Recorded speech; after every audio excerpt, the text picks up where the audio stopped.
এইখানে আমাদের কাছে এরকম অভিযোগ আছে যে যে হাসপাতালে এসে রোগীরা প্রতারিত হচ্ছে দালাল এবং হাসপাতাল ম্যানেজমেন্টের দ্বারা। আপনারা এই হাসপাতালে একজন স্যাম্পল নিয়েছেন, তিনি এইচআইভি পজিটিভ হতে পারেন না?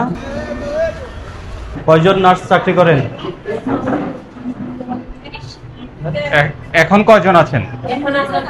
টোটাল কয়জন আছেন হাসপাতালে? আচ্ছা, আপনারা কি ডিপ্লোমা নার্স? আপনি কি সরকারি ডিপ্লোমা নার্স কিনা, পড়াশোনা করা নার্স? আপনি সামান্য ট্রেনিং নিয়েছেন, আপনারা আসলে নার্স না। সামান্য ট্রেনিংও নেয় না, ওনাদের কোনো প্রশিক্ষণ নেই, ওনারা থাকতে থাকতে শিখেছে, তাই না? আপনাদের এই হাসপাতালে টোটাল বেড কয়টা আছে? কেবিন কয়টা আছে? রোগী রাখতে পারেন কয়টা? সরকার আপনাকে কয় বেডের হাসপাতালের জন্য লাইসেন্স দিয়েছে? 10 বেড। আচ্ছা, আপনাদের এখানে এই তলায় কয়টা বেড আছে? আবার ডাক্তার সাহেবের কাগজ আনেন না? 207টা। জি জি, চলেন উপরে যাই, চলেন আসেন। 6টা বেড। তাহলে আপনার নিচে কয়টা? 7টা। আর এখানে কয়টা? কত কত 7 আর 6 যোগ করলে কত হয়?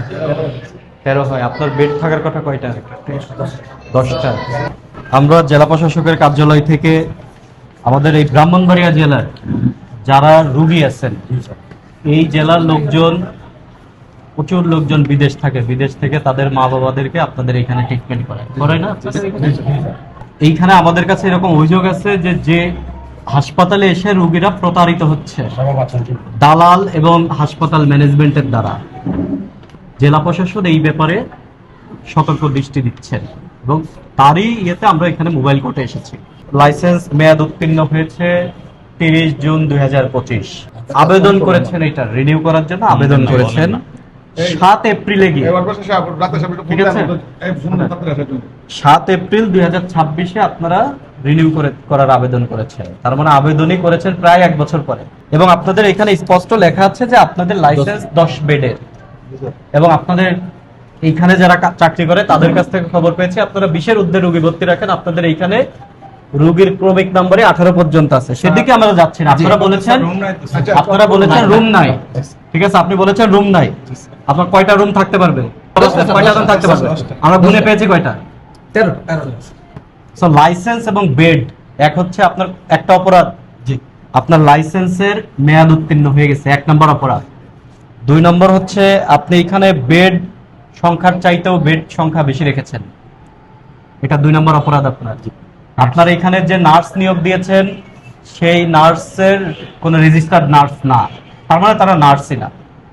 আপনি এখন বলেন যে আপনার এখন যিনি ডাক্তার মহোদয় উটি করবেন, অপারেশন করবেন, রোগী রেখে তিনি বাসায় যাবেন না? এখন পোস্ট অপারেটিভে যদি একটা ইমার্জেন্সি হয়, সেকেন্ডারি ব্লিডিং হয় বা কোনো কিছু হয়, সবার আগে কে দেখবে তাকে? কে দেখবে বলেন? নার্স দেখবে। এখন নার্স যদি ওইটা হ্যান্ডেল না করতে পারে তাহলে আবার ডাক্তার মহোদয় এখানে আসবেন কিনা বলেন? আপনি নার্স নিয়োগ দিবেন না?